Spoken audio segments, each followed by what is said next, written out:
Hello, good evening. How you doing? My name is Richard. Welcome back to my channel over and over and over again, the Arsenal podcast. This is a Brighton versus Arsenal, the opposition view. I've got a Brighton fan joining me to look ahead to the big game in the Premier League this weekend. Mike, he was on the channel last season. It's great to welcome him back. And he'll be coming up the other side of this.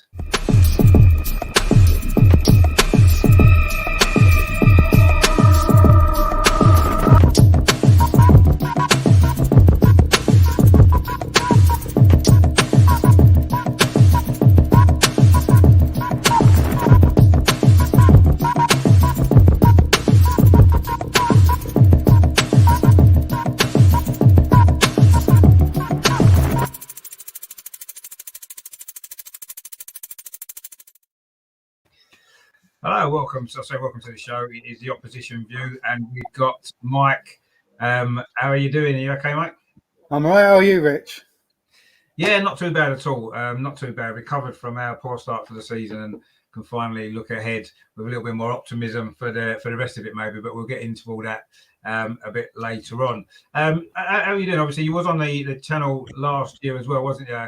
It's been. Yeah. I wanted to really start on the fact that Brighton have had a really good start to the season, haven't they? Has that maybe surprised you, or was it maybe you was expecting it to be as good as this?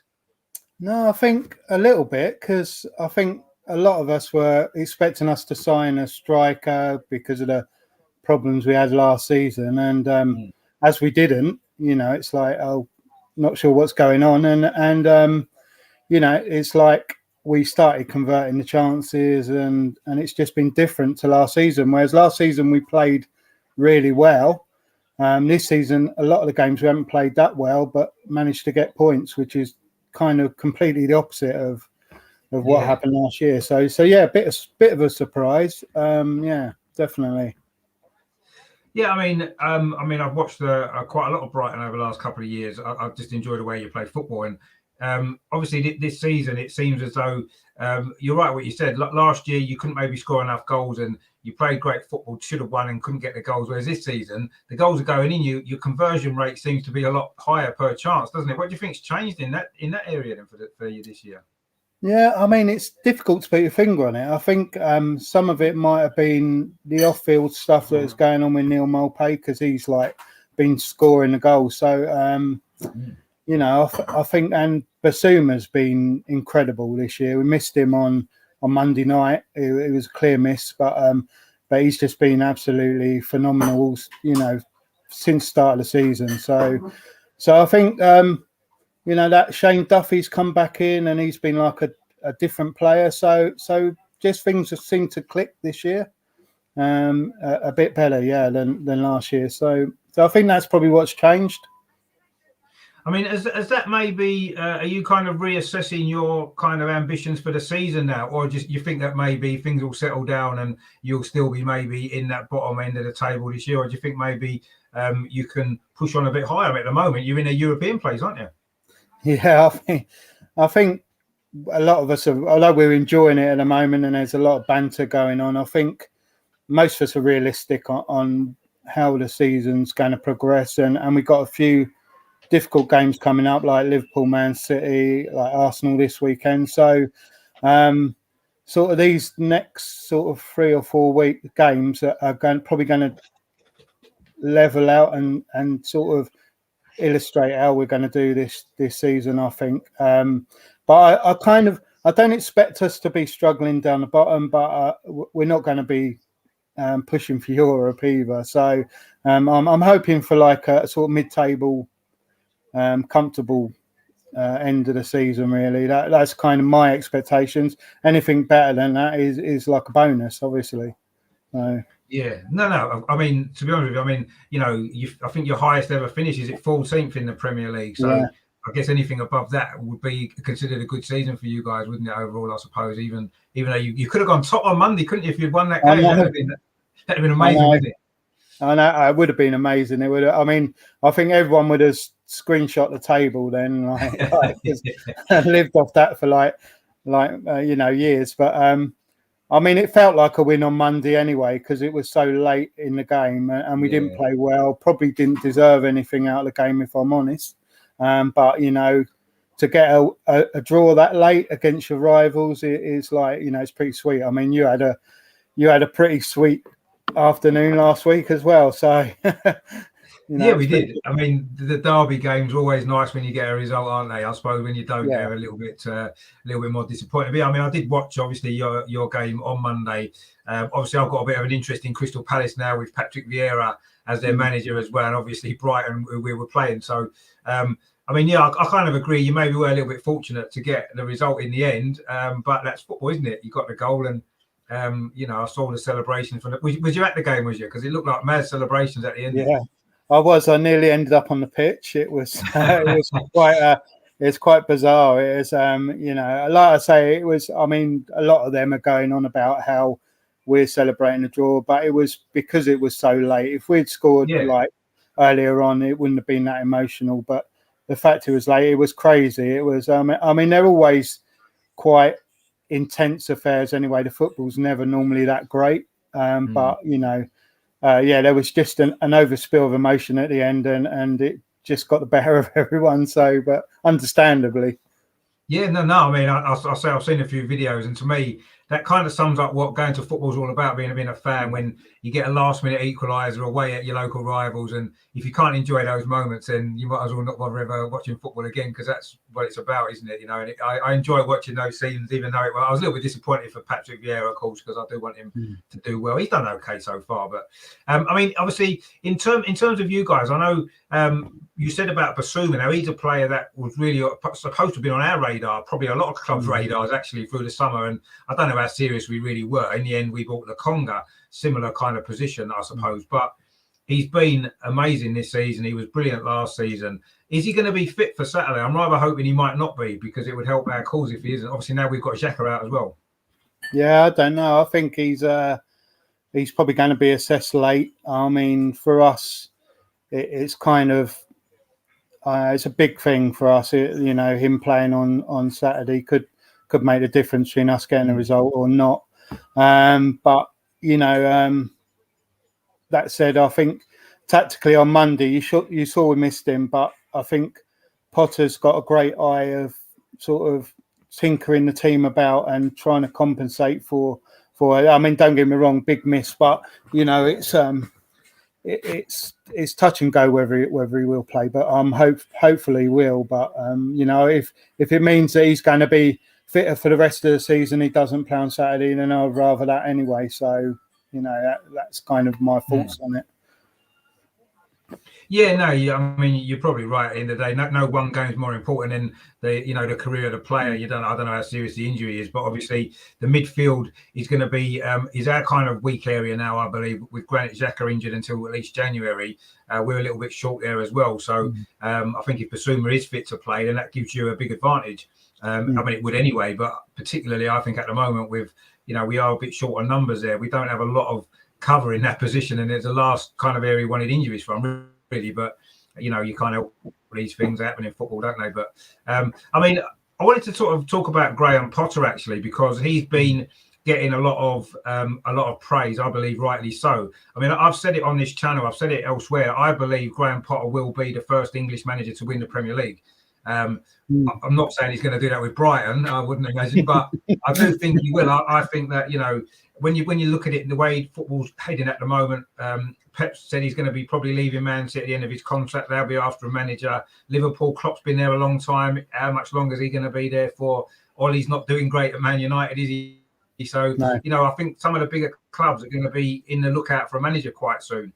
And I'm imagining that Potter is going to be on a lot of their radars, isn't he? And I do believe he will get to no disrespect to Brighton, but a bigger club.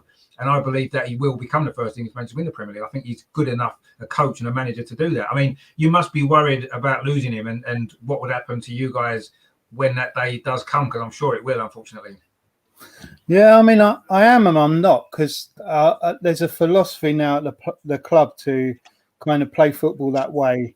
And it's kind of like it's continuing through the youth team to the first team.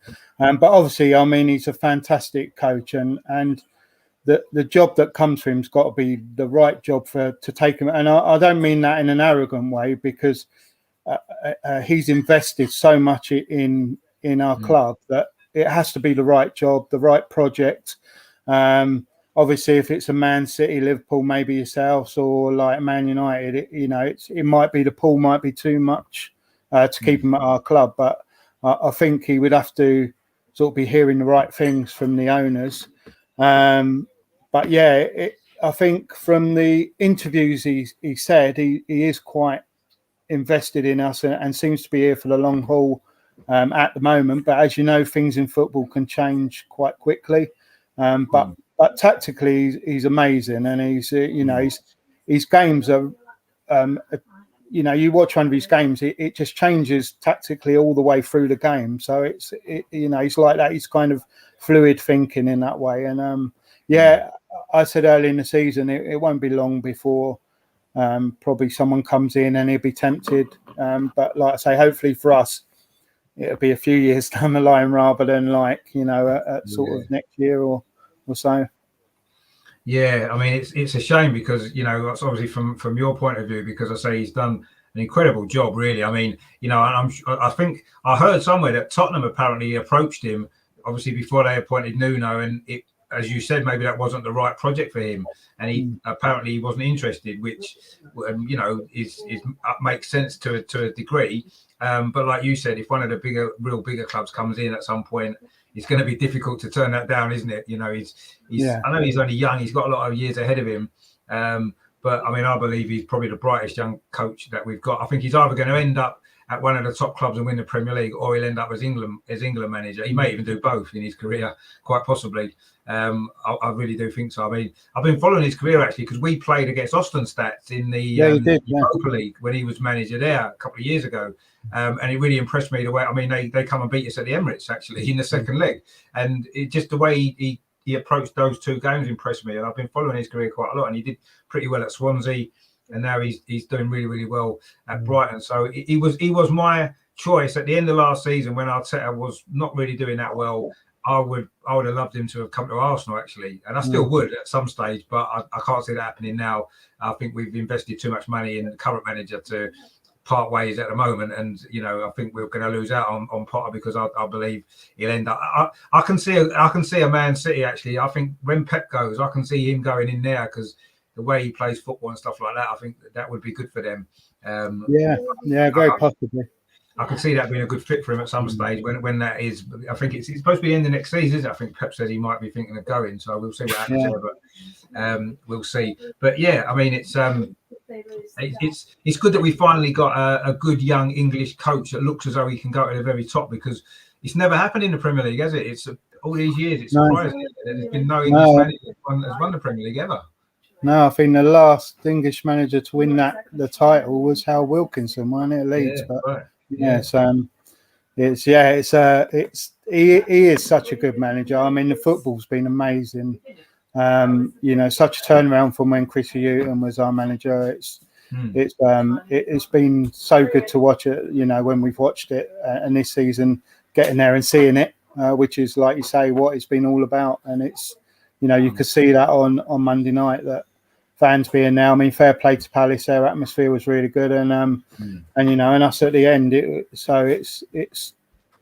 that's what you want. Full stadiums. You want people like celebrating or moaning or whatever, and good coaches, good English coaches like that. I mean, I think you're right. I mean, people talk about the young players in the England side that are coming through, but also with Graham Potter and I think Cooper at Forest, we got some good managers coming through as well. That's and I think that's important actually, because it almost gets neglected a little bit.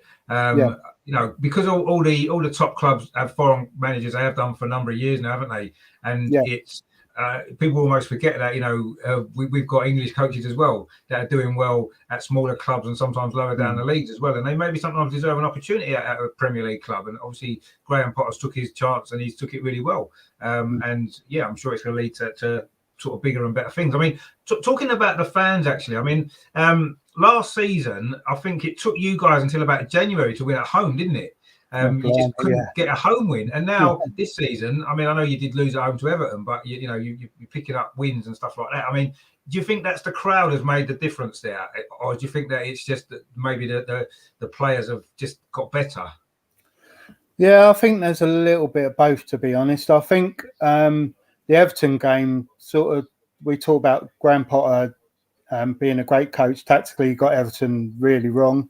Sort of playing Pascal Gross as sort of like almost like a fullback against quick wingers. Damari Gray just gave him a torrid time. So, but I think the key, if you go back to last season, the first game when we played Man City at the Amex and we beat them, and I would say that is a clear indication of what difference fans make in the stadium. I mean, clearly the fans took the players over the line in that game, and we managed to turn them over in that game. So, without a doubt, the fans make a difference. The players feed off that, and you probably find that at the Emirates as well. And long may it continue.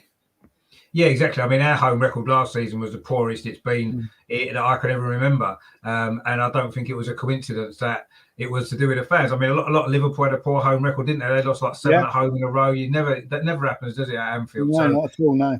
I think last season maybe showed everybody exactly how important fans are. It's just a shame that the season started and we got fans back, and I still don't get the impression that certainly the TV companies don't appreciate the fans. And I don't even feel that the clubs have been really. They don't seem as though they're trying to go out of their way to make life a bit easier for the fans, getting tickets and all that kind of stuff about going to the games. I don't know, but you can see what difference it makes on the pitch because we've played better at home this season so far. Obviously, clubs like yourself have Liverpool, and I think it's great to be back again, isn't it? And I've noticed as well. I mean, I don't know whether you've noticed it at Brighton, but I've noticed the atmosphere inside the stadiums have changed. It's a lot more positive. There's not so much getting on players' backs and stuff like that. It seems to be a lot more positive now, as though maybe fans appreciate the fact that we can get back in the stadium. Let's support the team while we're in there, kind of thing. Have you found that the same with at Brighton as well? Yeah, I think probably because of the start we've had, it's been quite positive anyway. So I think when we start having a few negative results, then we'll see what our fans are like and whether they're behind the fans. But I mean, certainly like Neil Maupay this season, there's been a lot more positive support from our fans on him than there was last year. I mean, last year he's got slated almost weekly. This year, it was awful, and I don't think people realised what was going on in his personal life, and it was the amount of arguments I had with a lot of our fans fighting his corner last season. It was bizarre. So I'm hoping you're right, and that fans sort of realise, they're back in the stadium, and the players, they need us, and that's always been my argument when we're playing bad. I mean, it's natural to have a moan and to criticise players, and quite rightly too, and managers, but also remember the players need you and they feed off that, and I think that's got to be in the forefront of your head, really. Yeah, no, exactly. And I think obviously we definitely noticed that at our derby on Sunday, the crowd really gave the players a lift. And the players lifted the crowd as well with their performance. I guess it's a two-way street, I suppose, as well, isn't it, in a lot of ways. But the test, I mean, we haven't started the season particularly well, or we hadn't done. And the fans were still trying to be as positive as possible. So I do think there's a shift in the attitude of fans, because we've had a lot of negativity at Arsenal, even the days of Arsene Wenger towards the end, and a lot of fans wanting Wenger out, and there was a lot of that negativity in the ground, and that seems to have gone, despite the fact that we were bottom of the league a few weeks ago, and it still wasn't really coming through, and that's good to see. And I'm glad to hear that it seems to be happening at other clubs as well. I spoke to a few other fans, and it seems to be a more positive environment. I've seen a little bit of silliness going on again, a little bit of violence and stuff here and there has been popping up. There was a little bit at your game on Monday, wasn't there? I don't know what it was like around the ground. But was there much going on there? Because it looked a little bit naughty inside towards the end anyway.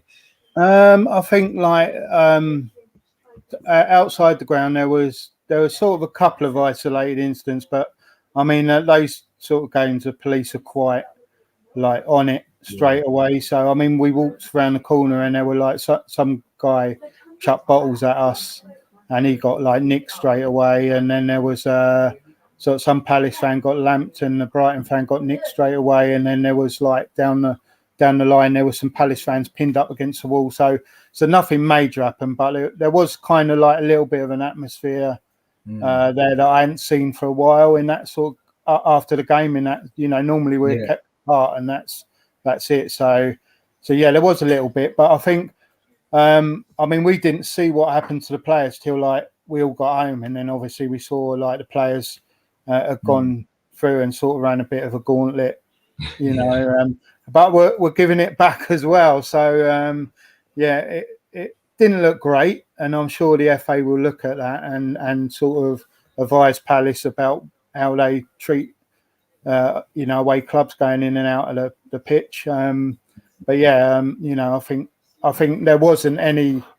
It looked. I think it probably looked worse than it actually was. To be honest, I think like, you know, the videos didn't do them any favour. But I don't think anyone got hurt. I hear there was things chucked, but then you hear a lot of rumours until it all comes out.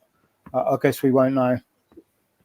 Yeah, I mean, I was at a Burnley Arsenal game a couple of weeks ago, and at the end of the game, some of the Burnley fans were throwing bottles into the Arsenal section, and you know, and I've seen videos of other things. When we played Man City, there was a bit of trouble outside the ground, and it just seems to be a little bit coming back in. And I was talking about on this channel the other night, and it seems maybe just because people have finally been allowed to go to football again, and maybe it's a bit of letting off steam and getting the emotions out. Perhaps at the moment, maybe we'll have to see, but we don't really want that keeping back to football, do we? Because it's become more of a family sport now, hasn't it? You know, with people that go, and you know, hopefully it won't sort of take off. But I've just noticed a few little incidents going on really the last few weeks, which is a little bit worrying. But anyway, we've had a few comments in the chat. We've got Rajandra there says his prediction 3-0 to the Arsenal. A little bit optimistic. We'll come on to predictions a bit later, but I'll be happy with that. But I'll be surprised. Yeah.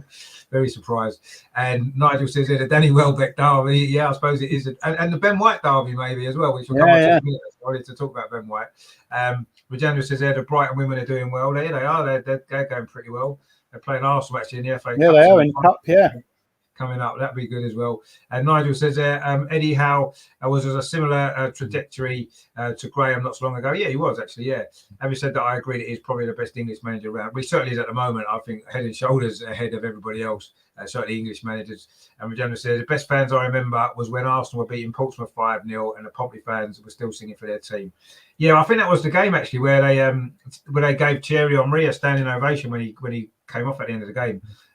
They're good fans, Portsmouth, actually. I don't know whether they're maybe sort of rivals of you guys, like they're South Coast rivals, Portsmouth. You probably don't really play them that much now, do you? Anyway, but no, we haven't played them for a while. But there is a little bit of needle with us and them, but it's not as much as a Palace, really. So no, I know Palace are your big rivals. Mm-hmm. You know, it seems strange because it's not exactly a local rivalry, is it? In the sense that, you know, Man United and Man City and Arsenal and Spurs, and is it? But I know there's a few reasons behind it. We've discussed it before, and it's, you know, everyone needs a good derby every so often, don't you? To, you know, get the blood flowing and stuff like that, especially when you get a result. But yeah, I mean, obviously, I did want to talk about Ben White. You know, we've just bought him £50 million, a lot of money really for a defender. I mean, what were your thoughts on Ben White? Obviously, he only really had one season in the Premier League, didn't he, with you guys last season? I mean, what did you make of his performances for Brighton? Yeah, I mean, he did only have one season for us. I kind of watched him a lot, though, with his development when he's at Newport, Peterborough and Leeds, obviously. And what I will say, and I think I did say to you, his weakness is his heading. Like, it's always been a weakness of his. But on the floor, he is so good, and I know he's had a bit of a mixed start for you guys, but you know, he will come good. He's when he makes mistakes, he kind of analyzes it. He then tries to get that out of his game. He's that sort of player that just works on it, and I think eventually, you know, sometimes players take a bit of time to settle in, and I think eventually you'll see what a good player he is. You know, you don't just become a rubbish player or an average player overnight. So he was really good for us. He wasn't our best defender. I think loads of Brighton fans have commented on that. Lewis Dunk has been consistently our best defender for like the last 4 or 5 seasons, probably. But you know, he's up there. He's a good player and well deserved getting a call up to England. You know, in the Euros, the squad. So yeah, you will see it. I know some of your fans might be where the jury's still out, but just be patient with him. It will, you know, it will come good. Yeah, I mean, I think that probably what didn't help him was the fact that the first game of the season we were away at Brentford, and it was a very physical game. Yeah. That's maybe not his strength, as you've said. And he came out second best on that night, particularly, Ivan Toney bullied him around, and then he was out after that with COVID, so he didn't play. And then he comes back into the team away at Burnley, another physical team, another physical challenge, and he didn't really cover himself in a lot of glory then either. But having said that, I agree with you. What I've seen of him so far, he's comfortable on the ball, isn't he? When the ball's at his feet. Yeah, absolutely. And that's why he probably suits Arsenal's style, because we want to play it out from the back, and he's comfortable doing that. But yeah, I do worry a little bit when we're playing the physical teams that he's going to, a lot of long balls in the air and that kind of stuff. But with Gabriel alongside him, he can deal with that side of it, and maybe the two of them together can build up a good partnership. I mean, how have you got on? Obviously, you've got on pretty well without him, because you've been doing well, not conceding many goals. Have you sort of missed him, or have you managed to? I mean, because obviously you did say you've got is it Duffy's back, isn't he? Shane Duffy's back. Yeah. I mean, Shane Duffy's a different sort of player. He's like your typical ball-winning centre half, and but he's clearly he had a torrid time at Celtic last year, but he's come back and he's worked on his footballing side, and I mean, you're always going to miss a player like Ben in your team because he's so good, but our defence has always been pretty good, and we got people like Joel Veltman, who's a great player, and we got Lamptey sort of on the verge of coming back. So I think, yes, you're always going to miss a player like that, but it hasn't been devastating for us. And I think everyone said that is we've always had centre halves coming through. It's one place where we've been quite strong, and we've got a few youngsters ready to come through in that position as well. So yes. Miss him, yes, but devastatingly, no, not at all. But yeah, I mean, we all wish him well, and really hope he does well at Arsenal. That's what we all want, really. I mean, who do you think's got the best deal then? Do you think you've got the best deal getting a 50 million, or we've got the best deal getting Ben White as a player? I mean, at the moment and the performances, I think everyone would say we got the best deal, but I don't know. I mean, you pay what the value is of the player, and that's he was in a sort of early days of a new contract, and that was the price people are paying for that sort of player. And I think long term you'll see that it's money well spent. I think that's why Arteta's brought him, for the long term investment rather than a quick fix, which you'd gone for someone else if that was the case. Yeah, I mean, it's telling really that we lost David Luiz, who was a very experienced player, and we've replaced him with Ben White, who is very young and still learning, and that's the direction that the club are going in with all the signings that we've made, actually. And I think he does fit with what Arsenal are trying to do, definitely. And yeah, he's had a difficult start, and he hasn't maybe found his feet completely yet at Arsenal. But I'm hoping that you're right, and he does settle down and becomes a really good player. I'm sure he will. I mean, I don't think players become bad players. I think what happens is maybe certain clubs, it doesn't suit them and they just don't get on, and they don't develop their career, do they? And it happens. And at other clubs, they're brilliant. And I'm hoping that with Ben White, that Brighton wasn't where he was better off, and I'm hoping that he can settle at Arsenal. But some players just don't, do they? And it's not to do because they're not good players. It's just sometimes it just doesn't work for them, does it? And I'm hoping that I said it isn't going to be the case with Ben White, and I'm sure it won't be. But at the moment, I think you mentioned before about the jury still being out. I think he is for me a little bit. I've seen glimpses of him being a good player with the ball at his feet, but the Premier League is a physical league, and you need to be able to deal with that side of the game as well, don't you? It's all very well being a good football player as a defender, but you've got to be able to win tackles. You've got to be able to win headers. I mean, he won a lot of headers against Harry Kane on Sunday, which was good, but I think Harry Kane's mentally left Tottenham already, hasn't he? So maybe we won't read too much into that one. But I mean, I suppose the good thing is on Saturday, Brighton don't really offer that kind of aerial threat really in open play. From set pieces they do, because you get all your defenders up and you're quite dangerous. But obviously your centre forward's quite small, Mopé, isn't he? He's not a big physical. I know he plays quite physically, but he's not a big centre forward, is he? And I think that's who Ben White will struggle against more. As long as we can defend the set pieces quite well, then we might be okay, because you've got a lot of goals, don't you, from that? You use your height that you've got at the back pretty well, don't you? Sort of attacking set pieces, don't you? Yeah, it's I mean, with Duffy back in as well, he's a real big aerial threat. I mean, it's just a shame that Webster's been out. He's probably not back until after the international break. So, and he's been like a real threat of set pieces. So it'd be a miss. But yeah, I think you're right. If you deal with the set pieces, it's we're more likely to try and get it wide and sort of pass it around rather than crossing in the box, because Mope ain't going to win those sort of high balls in the area. So yeah, you're right, totally. It's set pieces is where one of our strengths, as like a Burnley or someone like that. But we obviously play better football in the build up to that. But yeah, without doubt, that's where a lot of our goals are going to come from this year. Yeah, it is. I mean, another player I wanted to talk about as well, obviously, it was mentioned in the chat before, Danny Welbeck. Of course, he used to be at Arsenal, and I've always quite liked Danny Welbeck. He always seems to give 100%. I wouldn't say he's the greatest player ever in the world, but I think that he's got a lot of good qualities, actually. And I know he's had a lot of injury problems. I mean, how's he been doing overall for Brighton? He scored a few goals for you, hasn't he? Is he doing okay? Yeah, he's doing all right. Ironically, he got injured on Monday, so he's probably a doubt. He's probably more of a doubt than Basuma for the Arsenal game. Yeah, he's they said it was a hamstring. He felt his hamstring, so it might not be that serious. But knowing the way these sort of injuries go, I wouldn't be surprised if he doesn't play. But yeah, when he get, everyone, it's frustrating because everyone wants a fit Danny Welbeck, and that if you get a run of games, like you say, he's maybe not going to score you 20, 25 goals, but he is going to chip in with sort of 10, 11, 12,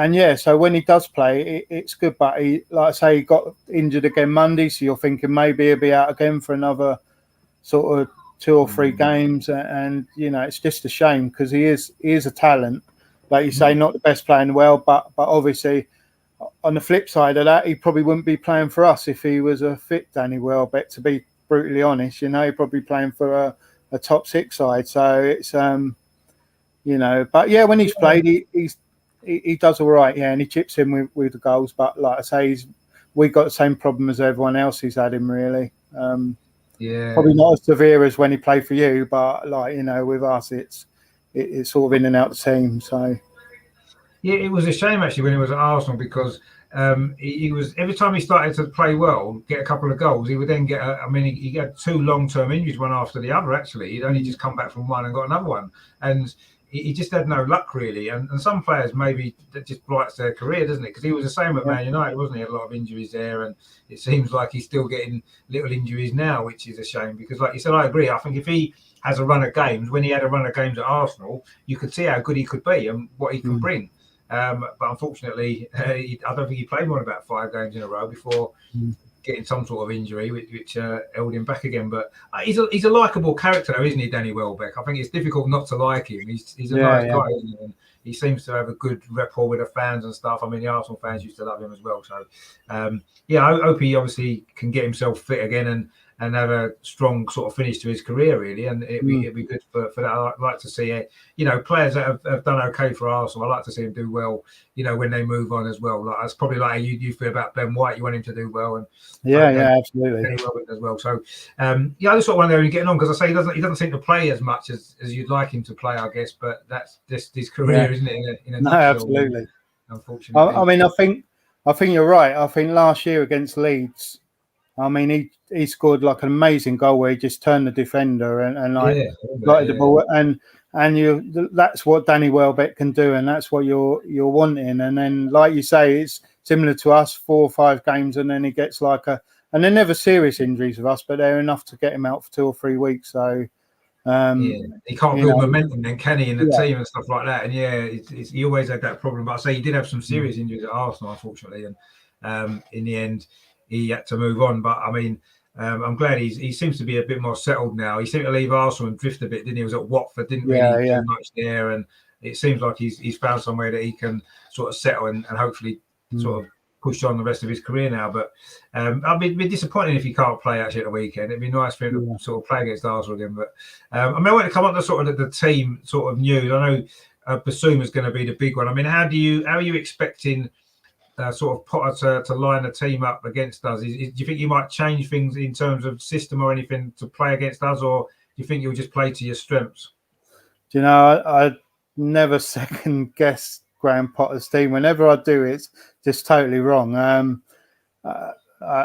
Like I said, I doubt if he'd play the same team that started against Palace, because he put Dan Burn in there and we got a bit overrun in the midfield. So I'd expect him to be maybe putting Mulder in there in the midfield or someone like that. So just I would expect a few tweaks from Monday, but I wouldn't expect anything like major. Nothing that would make me go, oh my. Maybe Solly March would come in to give us a bit of width. But yeah, I'll be thinking it's pretty much the same. I would think, but like I say, with him, you just never know. He's like, yeah, I'd say it's the same. Do you think he'll play three at the back then? Do you think that's how he'll start? I think so. That's kind of his. I mean, he has played 4 in pre-seasons, but I think that was when he was unsure about having a centre half back. I think with Duffy back in, I think he'll probably play the 3, but it might at some time in the game switch to a 4. That's what he does.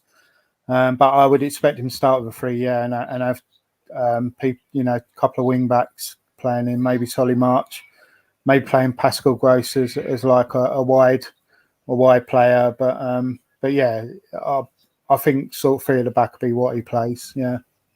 Yeah, it seems to be. He seems to favour that, doesn't he? Yeah. And I say then, obviously, at the set pieces, you've got the 3 centre halves to go up and cause havoc at the other end as well, haven't you? Which tends to work quite well. I mean, would Burn play there? Do you think then with Duncan Duffy? Do you think that'll be the 3 then if Webster's injured? It's possible that he will play that. He will put him in the back, and then he might put Veltman. If he does that, then Veltman will go wide on one side and Solly March go on the other. Also, we don't know about Lamptey, whether he's going to start starting him soon, so he's a possible. But yeah, I wouldn't be surprised if he puts Dan Burn in there. Yeah, Webster being out, so that would probably be a sort of wise. Now he's back from sort of injury, coming in there to play alongside them too. Yeah, and I suppose obviously Mopay will be playing, won't he? He seems to enjoy playing against Arsenal, doesn't he? Yeah, it was quite funny because I don't know whether you saw his interview after the game. I managed to catch it like when I got home, and sort of Thierry Henry's his sort of hero, his idol, and Thierry Henry was talking to him, and he said, I hope you're not going to hate me if I score against Arsenal, because I think he realises he's not the most popular sort of player in the eyes of Arsenal fans. So, but he's not just Arsenal. I mean, he winds up every team, that we play against. Palace on Monday was winding up their fans, and Sahari went up to Sahar and did Sahar's celebration, which he didn't like. He's done it at Leeds when he played for Brentford. I saw him take a penalty and he just went right up to their fans, his arms stretched out, and they were chucking things at him. He was so I don't think it's just Arsenal. I mean that game was unfortunately what he, it sort of kicked off what he did to Leno, and then obviously there was the Guendouzi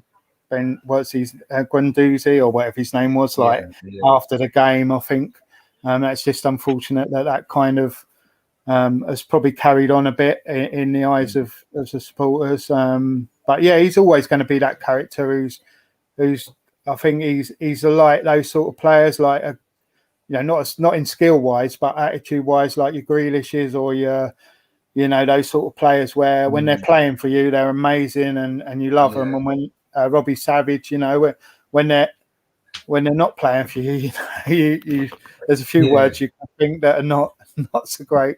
But obviously, from an Arsenal perspective, he has wound us up a bit in the past. Obviously that game that you mentioned where he scored that last-minute goal in there after he had injured Leno and all the other stuff that happened at the end of that game. And but actually, sort of, I think secretly, I mean, I personally like players with that attitude when they're playing. You don't like playing against them, and they're a nuisance, aren't they? And they wind you up and stuff. But to have a player like that in your team, I think every team needs a player like that. because it's good to have them. I quite enjoy watching players like that, that wind the fans up. And Jamie Vardy's a little bit like that, isn't he? When he scores, he's always winding up the opposition fans and stuff. I do quite like that. I think that's what football's about, really, as well. So, although I obviously give him a load of stick at the game, but I actually quite admire him. His attitude and stuff is pretty good, and he's a decent player at the end of the day. He scores goals, doesn't he? So but I just hope he obviously doesn't score against us again, because I'm sure he'd enjoy the celebration. But maybe now he spoke to Thierry Henry, he might not want to score. He might not want to upset his hero. So let's hope that might be the case, and we'll see. But I don't know. It's all in the game, isn't it? We've got a comment there from Bargav in the chat. He says, "I'm hoping Arsenal smashes Brighton." Well, of course, we all kind of hope we do as well. But Nigel says, "Mopé effectively ended Guendouzi's Arsenal career." He did. It was certainly that incident, wasn't it? I mean, he's not played for Arsenal since since that game, so it basically has ended his career. And Bargav again says, Arteta ended Guendouzi's career. He's too soft. Well, I don't know what's gone on. Something's gone on there with those two, quite clearly. And that was bullying, picking on a 20-year-old. I mean, I don't know what's gone on with Guendouzi. He's another player, actually. He's got that kind of attitude as well, hasn't he? And apparently, with the stories coming out that he's been annoying people at Marseille, where he's at the minute on loan. So some players, like you said, they've just got that attitude, haven't they? And people either like them or they don't. And unfortunately, I think Guendouzi's not made too many friends. But again, he's the sort of player that when he plays for your team, you like a player like that in there, don't you? Definitely. That's going to give that, and obviously you've got one at the moment. Arsenal don't really have a player like that, I don't think. With Guendouzi we probably did, and now he's gone. We don't really have a player who's like that, which is a shame, because it gets the fans going, and it's sometimes it's good to have a player like that, actually. But we haven't. There's no one I can think of that could even be like that. We do seem a little bit nice, actually. Our players maybe a little bit too nice sometimes. I suppose Granit Xhaka's the only one. He doesn't really wind people up. He just loses his head sometimes and gets himself sent off or does something silly. But I don't know. I think you need a couple of players like that. A Patrick Vieira type player, or Roy Keane, them sort of players you need, don't you? To get the fans going. Nigel says he's just been named in the French national team. Yeah, he has. I think he's playing quite well, actually, over there, Guendouzi. But for some reason, it seems like I think he's burnt too many bridges with Arteta. I don't think he'll be coming back anytime soon. But obviously, he's doing well for himself at the minute, which is good to see. But yeah, he could probably do a good job for us, actually. I say midfield seems to be our weak area still, especially now Granit Xhaka's out, and it seems strange that we've got a decent young player who just can't get on with the manager. Maybe I don't know what's gone on there behind the scenes, but I don't know. I mean, we'll see what happens with that one. Maybe at the end of the season, but anyway, I mean, in terms of the game tomorrow, then I mean, I know you sort of briefly mentioned earlier about, sort of having more difficult games coming up against like Man United, Man City and stuff. And you did mention Arsenal in that. I mean, do you still consider Arsenal? I know we've had a few issues. Well, we were bottom of the league a little while ago. I mean, do you still consider Arsenal to be one of the top teams, or do you think that we're now maybe a little bit more of a soft touch perhaps than we were? No, I think like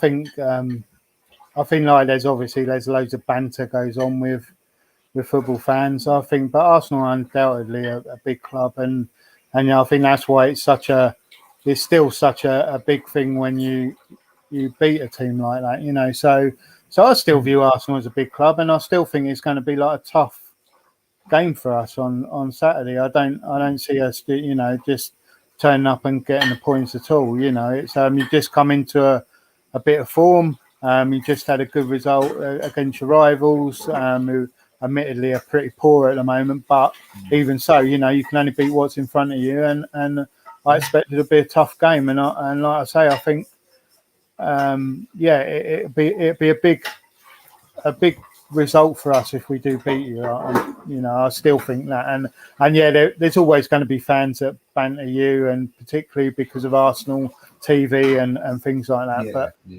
But I think we all know that you are a big side, and you are where you are at the moment. But one day it's going to click, and you're going to be back up there again, or you'll get a new manager, or what happened, and you'll be back up there, or new owners, hopefully. That's. Undoubtedly you are a big club, and you still got great players in your team. I know there's there's always arguments about who should be starting and who should be in the team, but there's still like quality in that team. There's not, it's not like you sort of put a bunch of Muppets out. I know it might seem that sometimes, but there's a lot of talent in there. There's loads of internationals, you keep yourself. You've been around for a while, and you know that results breed confidence, and that can be a key. You a few wins and you're up the sort of top end of the table, and things start looking a bit different. So yeah. No, exactly. I mean, it's funny really, because I can remember back in the days when Brighton first got into the top flight in sort of late 70s, early 80s, and we as Arsenal fans will maybe look on playing Brighton as a guaranteed 3 points every season, and it was for a while, although it hasn't been in more recent years. But it's funny now how kind of things changed. I mean, I look on Brighton as being a tough game, definitely. It's one of our sort of bogey team. I know last season we did beat you twice, but I don't really read too much into that, because that last game of the season you were safe, had not much to play for. We didn't have a lot to play for. It was a nothing game, and we ended up winning, but it didn't really mean anything. Obviously, the win last season at your place was we were just coming out of a bad run, and maybe we caught you at a good time. Perhaps you wasn't winning at home and stuff like that, but. We hadn't beat you before for 2 or 3 seasons, had we? You'd always managed to get a result against us, and it's always a tough game playing Brighton now. And it's just funny how things have changed. I can remember when Brighton, that's 3 points, not a problem, and suddenly now it's not like that at all. It's a really, really tough game, and it just shows how how things have improved. Obviously for Brighton, I mean, it must have been. I spoke to a Burnley fan a couple of weeks ago before we played them, and they were down in Division 4, nearly getting relegated out of the league. You were in a similar situation, wasn't you? A few years ago. I mean, it must have been an amazing journey. I mean, being Arsenal fans, we're quite lucky that we're always in the first division, Premier League, and we've never experienced that. I mean, what's that like as a fan to go through that, and then now to be enjoying? You're almost top of the Premier League on Monday. Yeah, I mean, if you had said back in the day that we were be a win away from going top of the sort of top division, we would have just laughed at you, thought you're mental. I mean, the days of the Golston going and going to Gillingham and then almost dropping out the league, fans protest. I think Fatboy Slim's one of our supporters, and he sort of penned a song saying we come a long, long way together, and we really have. And it's so been so amazing, and there's so many great people that have sort of put this together, like Dick Knight and like now Tony Bloom, that have taken us to where we are now. But I mean, I don't know whether you remember us playing at the Withdean. That was people used to go there and say it's like a pre-season in Sweden.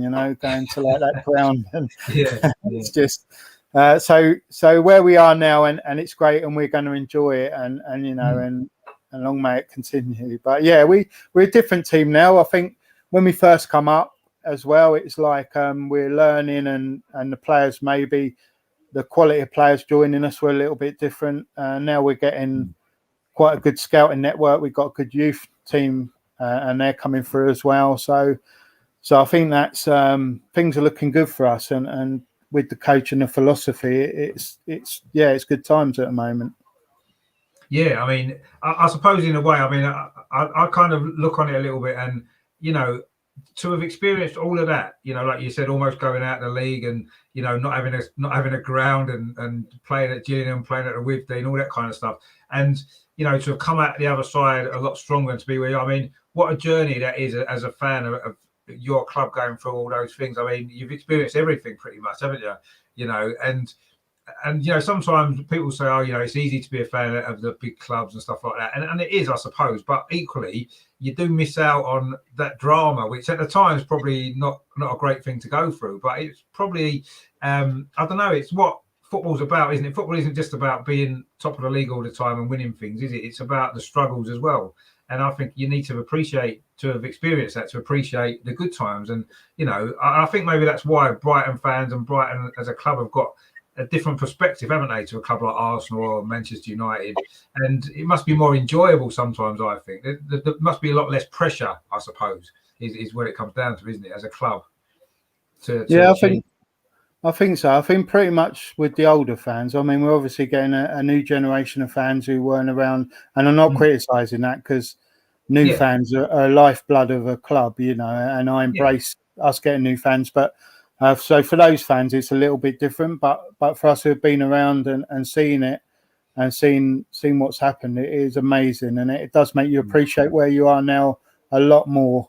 mm, And you know, I think if you spoke to Hereford fans, they would tell you a completely different story. You know, so yeah, it's you know, moments can just change the whole history and direction of a club. I mean, you go back to the '83 Cup final when Gordon Smith mm, had that chance in the last yeah, minute, and your club goes in a completely different direction if he puts yeah, that away. So, um, yeah, it's all moments in football. But yeah, I guess you're right. I mean, it's all relative to where you are, you know, and it's not your fault that your club has, you know, not been out of the division, mm, or you know they're successful. It's you know it's just the way it is, and you know it's what's sort of makes you unhappy. It's probably not what makes us so unhappy, yeah, you know. yeah, But, yeah, exactly that. Yeah, exactly. yeah, It's expectations, isn't it? You know, like you said yeah, there, yeah, you'll be quite happy if you finish mid-table this season. That's going to yeah, be a success because that'll be your highest ever finish in the Premier League. Whereas, you know, if we finish mid-table again for a third season in a row, then that would be looked on as a disaster, really, yeah. because as Arsenal, we expect more than that, I suppose, really, because we Mm. haven't experienced all those other things that you guys have and other clubs as well. So, yeah, it's I suppose that's just football, though, isn't it? And sometimes I do, you know. I mean, obviously, I'm glad I support Arsenal.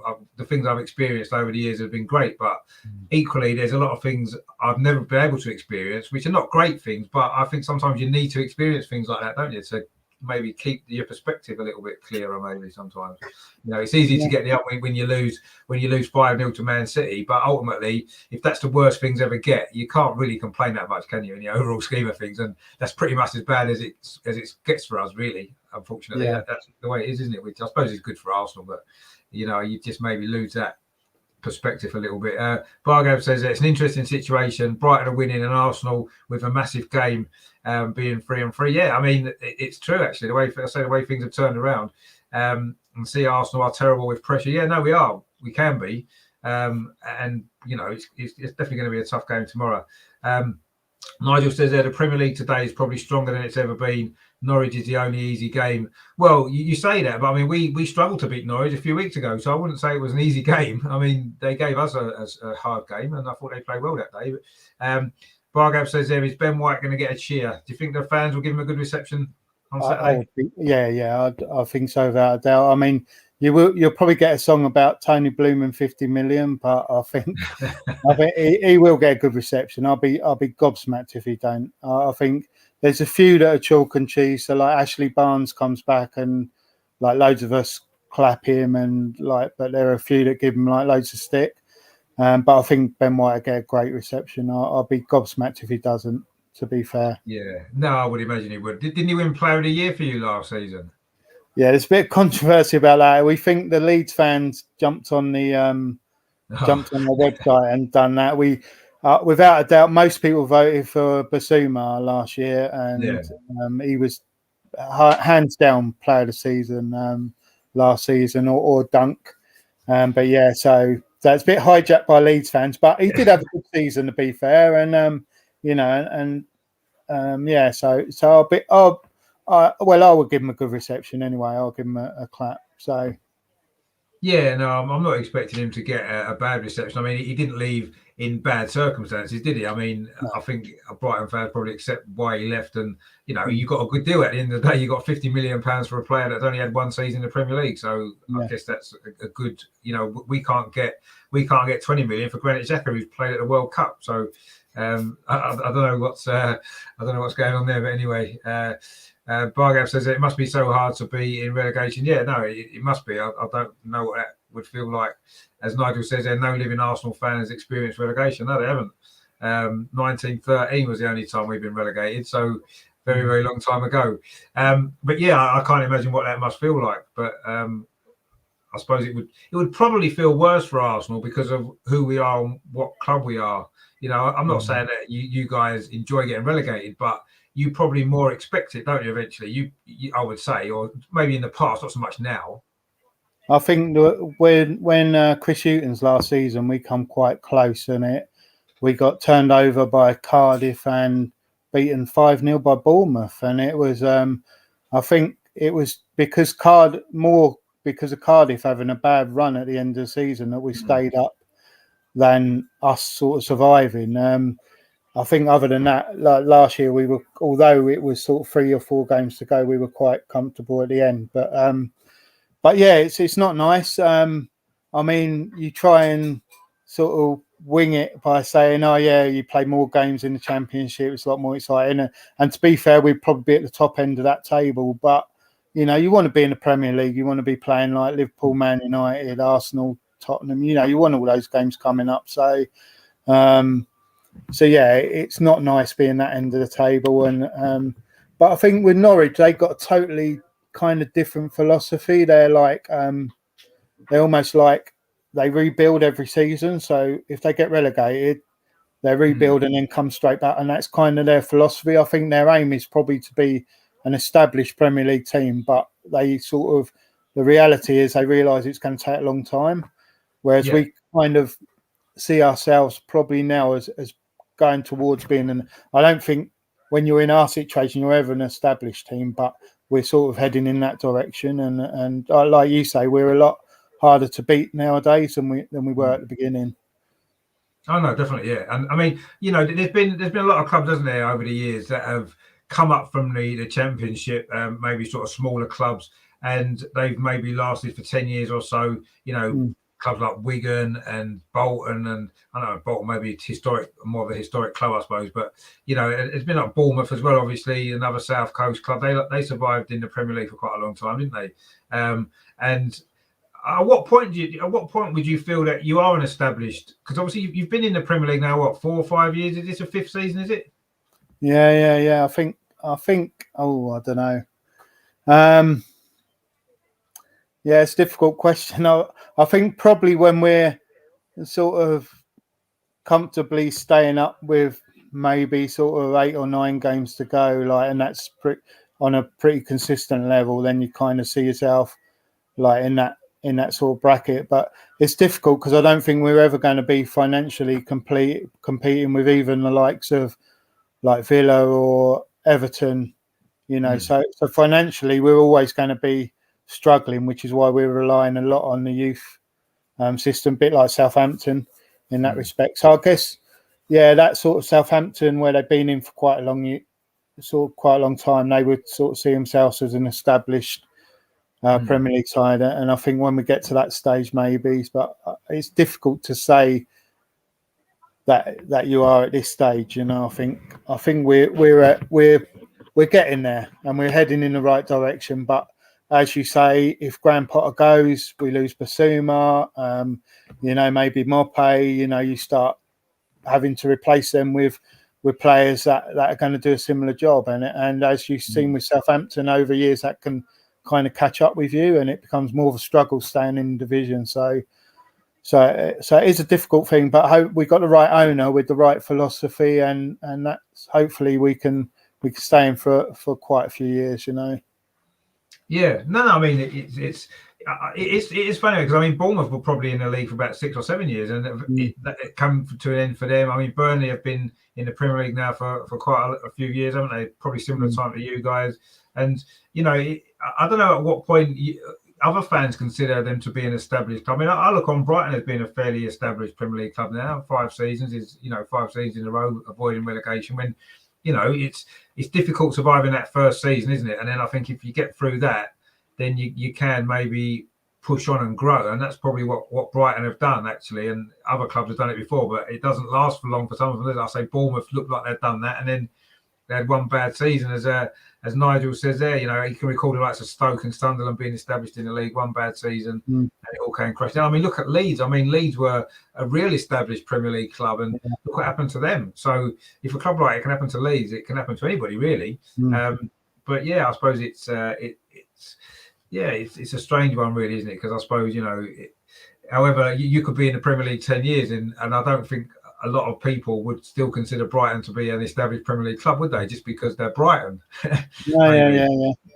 There's you play a lot of teams, and a lot of their supporters kind of think that other teams should be in the division above you. You get a lot of that, like week in, week out. So, like people mention, like the likes of Sunderland, who have been in League One for I don't know how many years now. But because of the size of a club like that, people feel that they've got more sort of right to be in the Premier League than teams like Brighton and Burnley, and it does school you a little bit, but at the end of the day, you kind of get used to it as well, and you're like, well, if we're still here, it's fine. You can keep moaning that we're still here, and we'll still be here next season. So, it's all. I think that's always going to happen. There's always going to be views that there's clubs that shouldn't be in this division and clubs that should be that's kind of why the whole Super League was happening across Europe, because those clubs had a similar view. So it's difficult, but it's kind of expected now, and I still expect us to get stuff said like this season in the same sort of way. So I mean, Palace would say they're an established Premier League team, I guess, because they've been in quite a but then they've been up and down a lot, haven't they? Relegated and come back, and they've been down and up a few times. I mean, they had a long spell when they wasn't in the Premier League at all. So I mean, they're more established now, and I think that I think Roy Hodgson made them become established, didn't he, by keeping them up every year? And maybe they're going to try and push on now under Patrick Vieira. We'll have to see, but yeah, I don't know. I mean, Crystal Palace maybe because they've maybe got more of a history in the top flight than Brighton have. I don't know, not much though. I mean, they probably didn't get promoted to the top flight until the 1970s, I don't think, or 60s, late 60s. I think it might have been for Palace. So I don't know at what point you become an established club or not really. But I mean, I think it's part of the romance of football, isn't it? You had what Wimbledon did back in the day, coming from non-league to winning the FA Cup and being in the first division as it was for even the Premier League as well for all those years. And it's good that stuff like that can happen, I think, because that's what football's about. Football isn't just about the top six, is it? As much as the top six sometimes maybe think it should be, and as much as Sky seem to think it should be, and the TV companies, it's not, is it? Football is about the romance of it, and I think it's good that clubs like Brighton and Burnley and some of these other clubs, Wigan, are in the Premier League for spells and stuff like that. And I think it's good that clubs like that can be in the Premier League, because if you get a team that's good enough to be there, you deserve to be there, don't you? That's just a simple fact. And Sunderland may well be a big club with a big fan base and stuff like that, and a too big a club for League One, but that's where they are, because that's where the club have gone. That's the direction that they've gone in for whatever reason, and that's the way it is, isn't it? And there's a lot of big clubs in the Championship. Nottingham Forest have won the European Cup twice, and Derby have been league champions. They've just got all them points deducted for going into administration, haven't they? So it's. I mean, I could say that with Portsmouth, didn't it? They got they was in administration, wasn't they? Bournemouth as well, actually. So must be maybe it's a South Coast thing. Maybe you need to be careful what's going to happen. I don't know.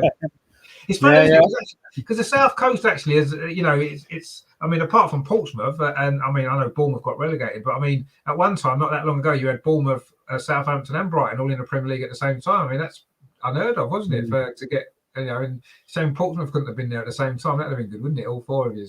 Yeah, that would have been brilliant. I guess where we're different is we're not kind of spending in the sort of same reckless manner, the way that some of those clubs spent in the past. And Bournemouth relied a lot on loans, and they pay quite high wages for like Chelsea players. And I think, and there's kind of like a total different philosophy at Brighton. We've really kind of modelled it on, like I say, your Southamptons that bring your youth through, and like with Ben White, sell them for like quite a bit of money. And I think. I expect Basuma will go for quite a high fee as well. So that's kind of the philosophy, and then hopefully invest that money in bringing other players through. But whereas some of those teams, like you mentioned, I mean, even Leeds, when they went down, it's because they just spent, and there wasn't anybody really going out. And that should stay in.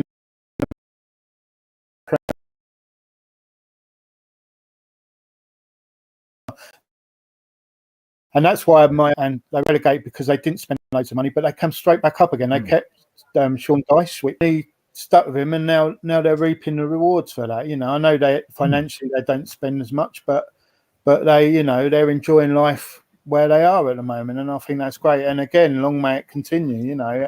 It's good, like you say, to have teams like that when you had the likes of Bradford and Barnsley in the Premier League. You know, it's great for football. Wigan, it's that's what you want. Like you say, that's a dream to come from where we were, nearly going out of the league to 3 points off the top of the Premier League, and like Leicester, winning the league. It's like dreams. That's what fans dream of. And you can't have that taken away from the fans, can you? Because even the smallest clubs need to be able to believe that one day they could do a Wimbledon or a Leicester, and you need to keep that dream alive, I think. And to have the big clubs just going off on their own and making it a closed shop, I don't think that's good for football as a whole, is it? Because no, not at all. It's going to take away all those dreams, and not only the fans but the players as well. You'll have players who Sheffield United had a lot of their players who came up through the leagues that played in the Premier League with Sheffield United, didn't they? They've got dreams as well, haven't they? And you can't take that away. I don't think it's important for football that we keep an open shop and that teams get promoted and relegated on merit. Not, yes, money's a part of it, of course, as well. Building a team to be able to do it, but it shouldn't be just because you're an established top 6 club, you should be able to play in a different league automatically, as that was going to be. It's just wrong, isn't it? And it takes away everything that sport's supposed to be anyway. So I'm quite pleased that never happened, although I wouldn't be surprised if it ends up happening at some point in the future, because money unfortunately rules, doesn't it? And I just hope Arsenal are a part of it. I don't want Arsenal to have anything to do with that, actually. It's been quite nice being out of Europe in a way. I kind of miss it, but it's quite nice not to be involved in all of that nonsense, really. I think you watch the European games and you think, well, what are we missing out on here, really, apart from the money? I don't know. I'm quite happy at the minute not being in it, maybe, but we need to be in it next year, just financially. Nigel says Villa and West Ham have both been in the Championship recently. Yeah, they have. I mean, Villa, they were in the Championship a long time, weren't they? Till recently. And they've turned it around. He said Newcastle as well. Yeah, I mean, they've been up and down a couple of times as well, Newcastle, haven't they? They come up with you. All of them, Yeah, Newcastle come with us. Yeah, they won the league when we come. Well, we basically chucked the league away. Yeah, that was a ding dong with them that season, didn't you? We did, and we got promotion, and our players went on like a 2-week bender, and we lost like 2 of the games at the end. And I think Villa was ironically our last game, and we had to get a win, and they were down to 10 men, and then Stockdale in the last minute let the ball through his legs. And I'm not knocking him because he was a legend for us that season, and he was allowed to make that mistake. But we had a couple of freaky games. We played Norwich, and he scored 2 own goals. It was like it was just a bizarre end of the season. Yeah, it was like odd. But yeah, they come out with us. We played West Ham, Villa. It's Leeds, all of those in that division. No, it was. I mean, the Championship's got some massive clubs in it still, hasn't it? And it just goes to show, doesn't it, that it's not all about history necessarily. You've got to be able to, your club's got to be run properly to be able to compete at that level. We've got Gary from DWT in chat. He says, good evening, Richard and Mike. Good evening, Gary, as well. And Nigel says, West Brom are stuck in a yo-yo purgatory between the Premier League and the Championship. Yeah, a bit like Norwich, aren't they? Norwich and West Brom are them clubs, aren't they? Just go up and down all the time. And I don't know, it just annoys me a little bit. It's like, why get promoted if you're not going to be able to realistically compete again? It just seems a bit of a waste of time to me. But anyway, I suppose, West Brom, to be fair, have probably been an established top division club over many years in the past, haven't they? It's just more recently they've gone up and down. And I say Norwich as well. I mean, they've had their moments, but they've been down in League One as well, haven't they, Norwich? So it just goes to show, doesn't it, really? You can't really take anything for granted. And, obviously, you'll understand that more than anyone from where you guys have been. I mean, I did see something on, I think it was on Twitter the other day, on Monday. A Brighton fan had put on a picture from, I think it was it the game against Hereford where you stayed up? And saying that, tonight we could go top of the Premier League, and showing a picture of that game from all them years ago. And it's like, that really kind of, I don't know, that really struck something with me. How, what a journey it is for the fans of these clubs, like you guys and other clubs as well. And, I say Burnley as well. They nearly got relegated out of the league as well a few years ago. And now they're almost an established Premier League club as well. So it can happen. You need to have the right support inside the club, don't you, as well? But I think that's good for football. I like it, and I like the fact that there are clubs that can do that, and can get in the Premier League and stay there for a while. And who knows, everyone's, Brighton could end up being one of the big 6, couldn't they? If you get the right investment come in, who knows? I mean, Man City would never have dreamt, would they, that they'd be where they are now? Really? I mean, I mean, you're right. I mean, it only takes like one of those owners to like pull the money, or just think I've had enough. Like Abramovich does it at Chelsea, or all of a sudden like there may be. I'm not saying that will happen, but it's always a possibility there. So it could happen, and then you never know. Someone might come in and invest in a club like us. You just don't know. Football, like you say, can change like that. It can, it's crazy. Like some of the Man City, the money they spent is just obscene. It's like they should be winning the league like every year, without a break. But that's football, and it just goes show you can do that and invest in players and still not win titles. So, yeah, I mean, I just think that I mean, if I was a Manchester City fan, I think maybe at the beginning you'd enjoy it, obviously, but it must take something away from the achievement of it because of the way it's been done. The same with Chelsea. If you spend enough money if you throw enough money at anything, you're going to probably have some success because that's just the nature of it. And I don't know. I think it takes away a little bit of the achievement. That was why maybe Leicester winning the league was much more of an achievement than Man City winning it 4 or 5 times, I think, and Chelsea winning the Champions League, whatever it is, because of the way they've gone about doing it. I mean, you're right. Man City should win the league every year. Chelsea should win stuff every year because they've got unlimited funds, haven't they? Yeah, they can buy whatever player they want. It doesn't matter, Whereas Arsenal get an injury and we struggle. Brighton get an injury and we struggle, and it's just that's football. It should be, and for Man City, it's not because they'll just either go out and buy a new player, or they've already got 500 players at the club that they can just bring in and do a job. So, yeah, I don't know. I wouldn't like Arsenal to go that way, if I'm honest. I kind of like the way Arsenal have had success over the years, but ultimately, maybe if you don't do that, you're not going to have that success, are you? Yeah, no. I think I went to the Etihad the first season we were up, and I mean they brought on Mahrez, and Mahrez was worth on his own was worth more than the whole of our squad. It was like just ridiculous that their substitute wasn't even starting, was coming on, and he was worth more than like our whole team. It was like, and that was level. So I mean, we got stuffed by him like that day, but. That kind of shows how far we've come as well with that turning them over at the Amex last season, and also turning over Liverpool. I know Liverpool had a bad run, but even so, going to Anfield and doing that was just amazing, and showed a turnaround of our club, really, how far we've come, like you say, from the Robbie Reinelt goal at Hereford to turning over Liverpool at Anfield was just madness, so it's. Yeah, and you did win at the Emirates as well a couple of years ago, didn't you? I remember that. I remember that night, which was towards I think it was Freddie Ljungberg's first game after Unai Emery had gone. Actually, it was. Yeah. And then you beat us 2-1, didn't you? So I think that's the only time you won at the Emirates. But say, there you go. You won away at Arsenal. You won away at Liverpool. These are things that you'd only have dreamt about a few years ago. So totally. It does go to show, doesn't it? So Nigel's put a comment in the chat there, says. The City Football Group that owns Manchester City is probably impossible to outspend. Well, they are, that won't be supplanted by anything short of a nation state. No, you're probably right. I mean, it is wrong that was allowed to happen, actually, especially now you've got the takeover at Newcastle being the Premier League trying to stop it. It's like, well, you didn't stop the Man City one, you didn't stop the Chelsea one. Why are you trying to stop this one? What's that about? They suddenly get morals and ethics, and it's like, what happened when that was happening? Yeah, a bit late for that now, isn't it? I mean, it is crazy, and if this had been maybe sorted out originally, you wouldn't have had that. Man City wouldn't have just been able to go out and spend whatever they want, and even now they've suspended financial fair play because of all the pandemic stuff and all that kind of stuff, which means. Man City can go out and spend 100 million on Jack Grealish. They were quite prepared to spend 150 million on Harry Kane as well in the same transfer window. That just can't be allowed to happen. You know what I mean? It just shouldn't be allowed to happen, should it? Because it just kills football. I don't think I can't understand why the people running football can't see that that's actually not good for football in general, is it? Letting one team be able to spend. I mean, look what PSG. Look at the players PSG have got. How much are they paying out in wages every month? I mean, it's ridiculous. Absolutely ridiculous. It's just totally is. It's just killing football, isn't it? But unfortunately.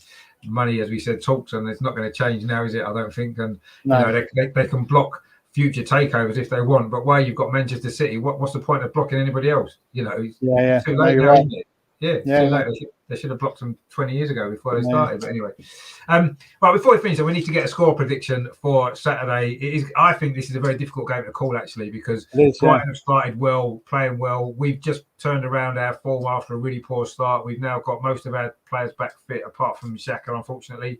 So I think it's going to be an interesting game. It's generally fairly tight when we play you, especially at your place. There's never normally loads of goals. It's not going to be like a 3-3 draw, I would imagine. But what are you thinking? What's your prediction for? So how do you think the game's going to play out? I think like if Basuma plays, we may edge it, but I think like you say, it's going to be tight, and I'm going to cop for a 1-1. I think, I think probably the game against Palace gets scoring so late, the players are going to be up for that, as your players are, and I think that might just even it up a little bit. And I'm going to go. I know it's a bit of a cop out, but 1-1 draw, I think. Yeah, I mean that's been a common result between us actually in recent years, hasn't it? I think one season both games finished 1-1, didn't they? A couple of years back. Yeah, did.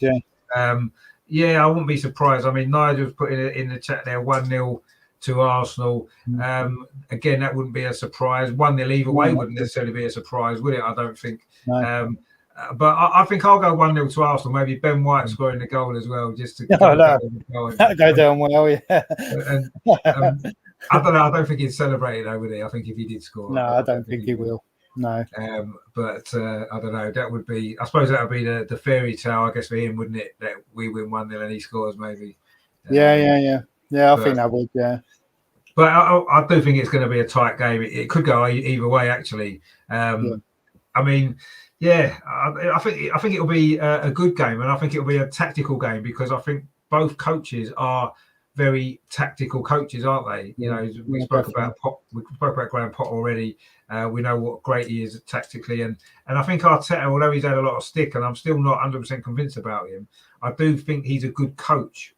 I'm just not sure if the players totally understand. I think he maybe over coaches actually sometimes with Arsenal, and that maybe has held us back a little bit. But it's certainly going to be a tactical game, isn't it? I'm sure both teams will come into it with a plan to win that game. It might not be a plan that they'll use other games, but for that particular game, and I think it's going to be an interesting game, maybe a bit like a game of chess, perhaps. And I say, like I said before, I think if we can defend the set pieces well, if we can defend the balls into the box well, then we've got a chance, because I think we've got enough quality going forward to give your defence problems. Because I don't think you've got the quickest defence. I think you've got a strong defence, but they're not the quickest, are they? I think we can get them behind and stuff like that. So, and I say, I think you're going to cause us problems in the air at set pieces, because as I say, that you're going to know Ben White's weaknesses and target it, I would assume, because Graham will know exactly how to deal with that. So it's going to be an interesting game, actually, but I'm not expecting a goal fest, I've got to be honest. By saying that now, it'll probably end up 4-3, won't it? Or it'll be that Liverpool-Brentford game like last week. It'll be a game like that, won't it? But I'm not expecting it to be like that. I think it'll be tight and cagey and tactical, and hopefully we can maybe nick one and get a win. But I wouldn't be surprised if it is a draw. I wouldn't be surprised at all. So I look forward to it. It'd be a good game, I'm sure. And may the best team win, as it were. Yeah, absolutely. As long as it's not Brighton. But I mean, you could still probably with other results, you could still probably go top of the league, couldn't you, this weekend? Maybe.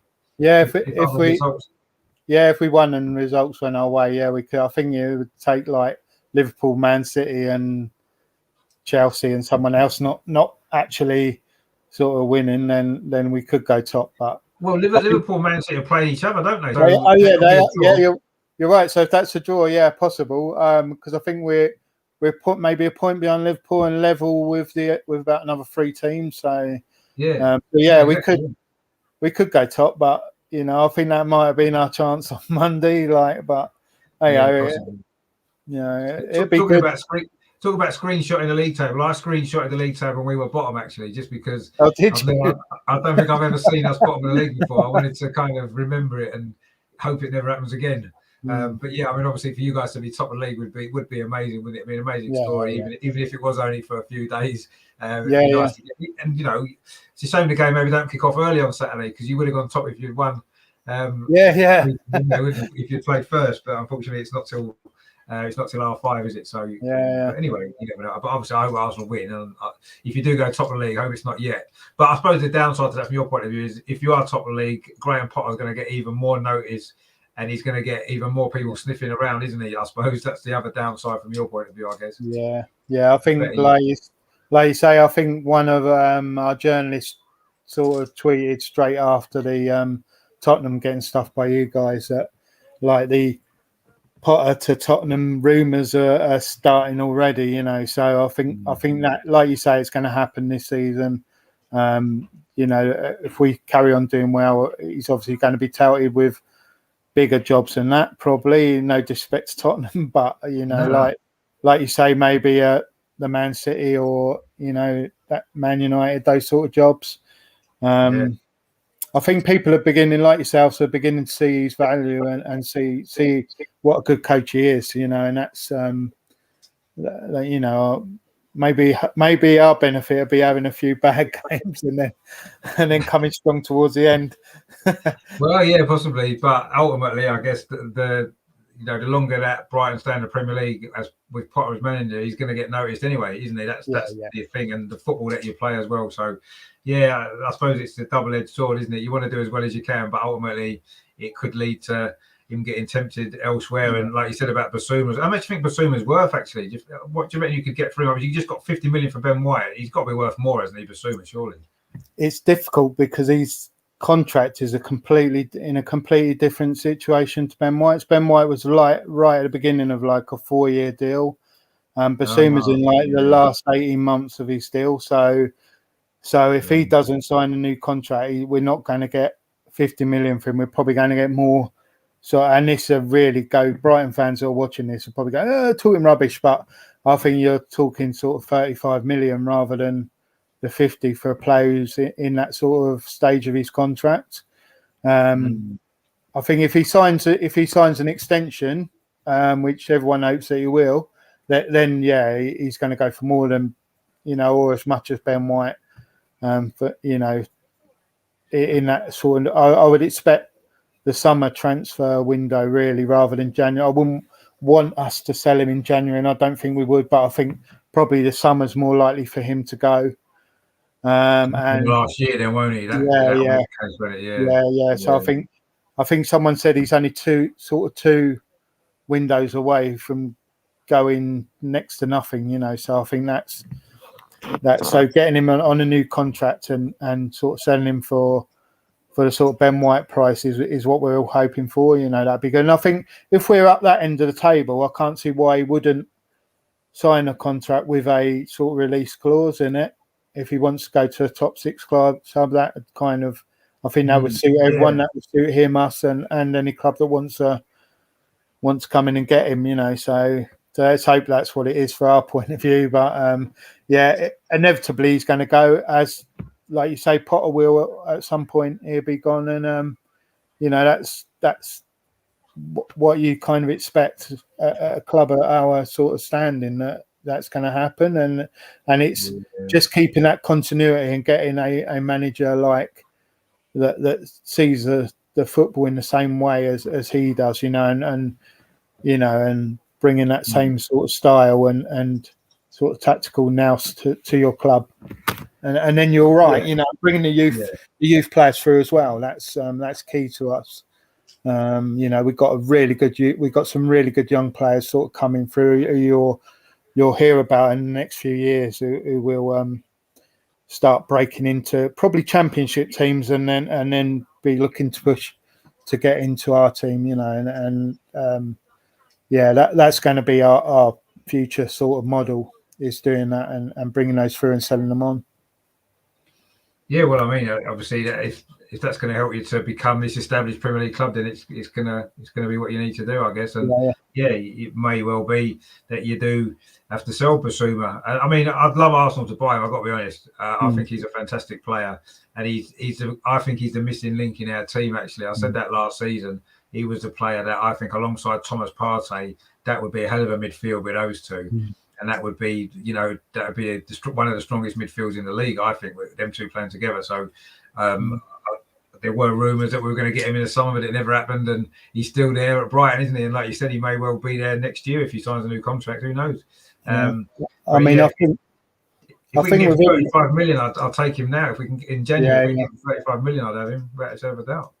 Well, I think any club that he goes, Liverpool, Man United, Man City, he would bring something different to your game. I when we played you at the Emirates and we drew 1-1 a few years back, and like it basically, it was quite a surprising results because you need to beat us to get in the Champions League, and that game he played, and I turned around to like my son and I said like he's sort of the closest to a Patrick Vieira type player that I've seen for like a while, you know. And he's not as good as Patrick Vieira, obviously, that he was a different league of his own, but that sort of style of player, and he'd be a perfect fit for you guys. He really would. He would be like an amazing signing if you got him. Total legend at our club forever now. You know, absolutely. But if you get him, major signing, absolutely. Yeah. No, it would be 100%. Yeah, I mean that was a real signing I wanted this summer actually, because I really felt that he was the missing link in that midfield. And you know, we've got Sambi Lokonga, and he's had a decent enough start, and he could develop into a good player. I'm sure he will. But Basuma's the finished article now, isn't he? He's ready to come straight in and improve the team straight away. Like you said, he would do a job at any of those top teams. Whoever gets him is going to have a good player, and whoever that happens to be. And Nigel said there in the chat there, he says Basuma El Neni swap deal. He's asking you there. Would you take that? Would you? I mean, I don't know. I think there was rumours with Nketiah at one point, weren't there? That was a big rumour. I don't know. I mean, if we're going to lose him to get a player in, you know, that could be a good deal for us as well. So, possibly. You know, it's those sort of things are always possible. I wouldn't count anything out, to be honest. I mean, I think maybe there may be a little bit of money changing hands as well. If we're totally honest, I don't think we'd just do a straight swap El Neni for Basuma somehow. No. For us, but I'm sure there'll be some money for swapping hands as well on top of that, I would imagine. But yeah, I mean, if you know, there's a couple of our players you could have actually. If it meant we got Basuma, I'd be quite happy if you have a few of them. The ones that never really play. Maitland-Niles is another one. He could probably do a job for Brighton actually. Maitland-Niles, you can have him and all if you like. And yeah, we were linked with him like a while ago, and he was everyone was quite like up for him coming to our club. It's like I think he's a great player. He would be a good fit.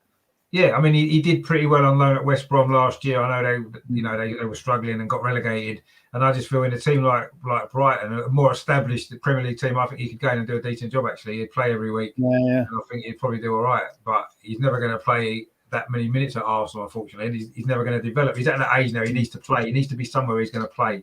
And I think he's good enough to play in the Premier League, just maybe not at Arsenal. And I'll say that could actually be a good deal. Maybe, you know, it might happen in January. Maybe we'll have to see. But I still, Basuma is going to stay on my radar until such a time that he maybe joins Liverpool or Man City or Man United or wherever, or Chelsea, or wherever he goes. He probably won't go to Chelsea with actually, because they've probably. I don't think Chelsea. I think the rumor was that he's an Arsenal fan, so I think that's. But he was wearing an Arsenal shirt in the summer, wasn't he? Which was getting everyone a bit excited. He's going to sign for Arsenal, and you know, I guess.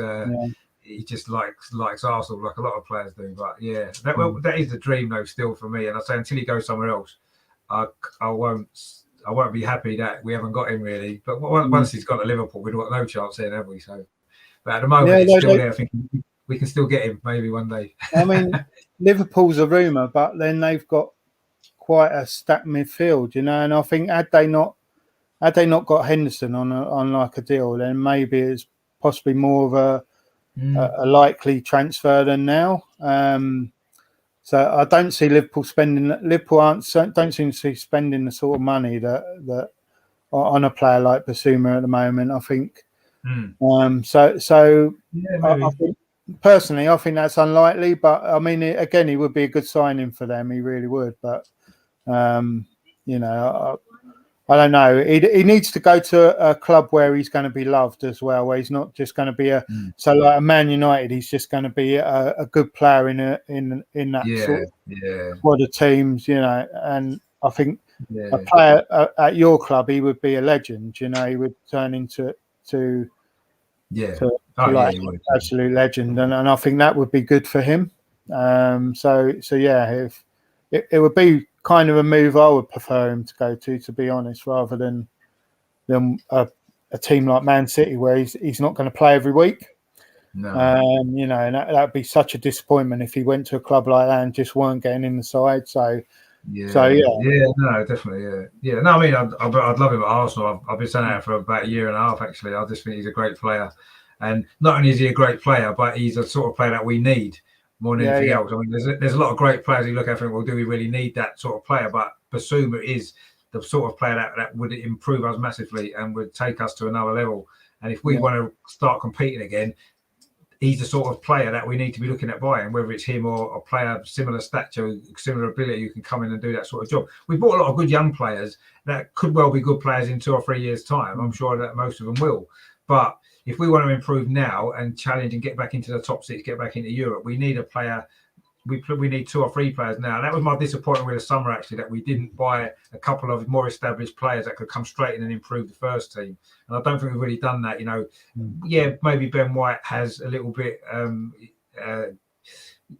that Tommy Asu looks good. Maybe he has improved us, but that they were more for the future. Whereas I think we needed something for now. Having finished 8th 2 seasons in a row, we needed some players to come in and Basuma would have been perfect. And I'm still upset we didn't buy him in the summer. But anyway, it's not dead yet, is it? As you said, it still could happen. Maybe next year.